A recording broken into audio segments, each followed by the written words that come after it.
Good morning mga kaibigan ko sa pag-aalaga ng manok. Sa umaga pong ito tayo po ay magsisilip sa pangalawang pisa ng aking karton incubator. Sa unang pisa po ay nakapisa po ng 13. Sa pangalawa, sisilipin po natin at bibilangin. Ayan po. Binuksan ko po yung takip. Ayan po.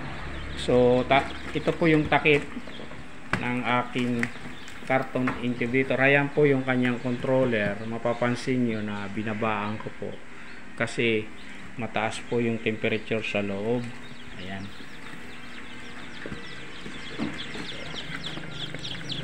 Ayan po yung ating mga sisiw na napisa sa loob po ng ating carton incubator.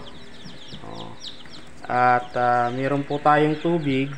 Kung mapapansin po natin, yung tubig natin ay mataas po, hindi po mababa, para po yung mga sisiw natin ay hindi po mapasok sa loob. Ayan po, meron pa tayong heater at saka fan na nagsisilbing nagsisirculate sa loob yung hangin para sa ating pong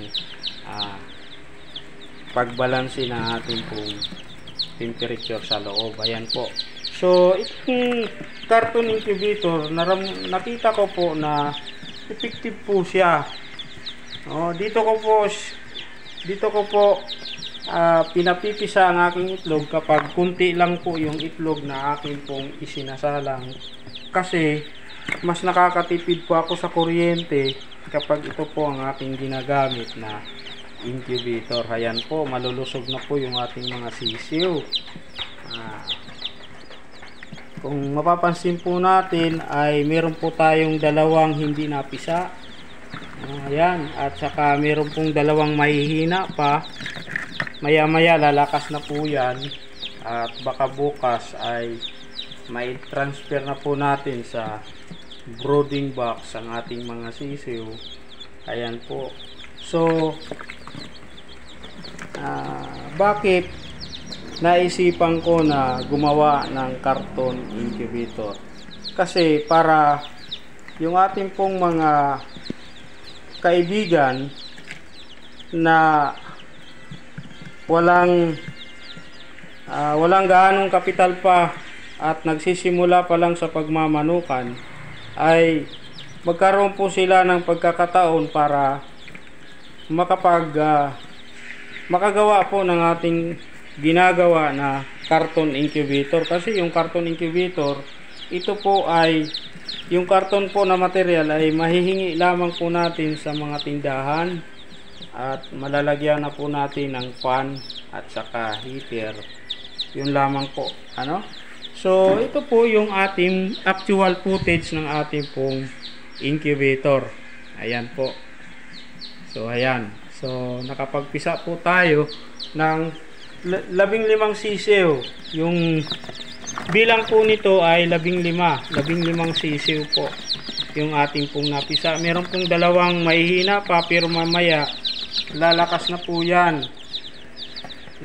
Yung ganyang klase na sisiw, akala natin na reject na po yan, pero sa akin pong experience, inaalagaan ko lamang po, at 1 linggo po malakas na po siya at nakakatayo na, at nababalik po sa normal ang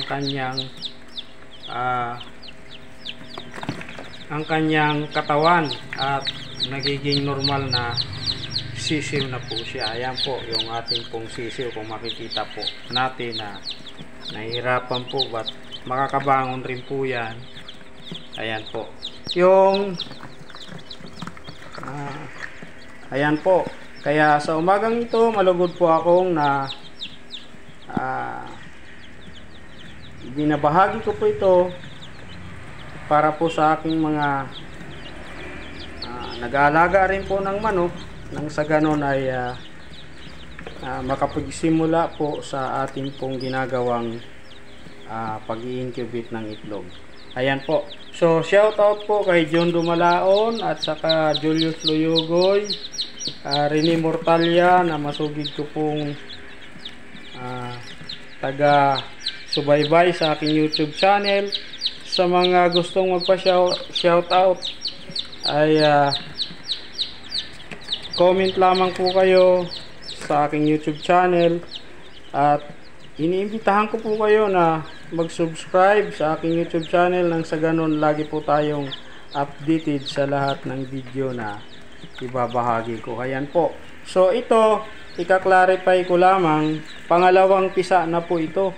No, yung una pong pisa ng aking carton incubator ay 13. Ngayon, nag-increase po ng 2, 15. Ayan po. So, thank you po sa lahat ng aking taga-subaybay. Goodbye and God bless.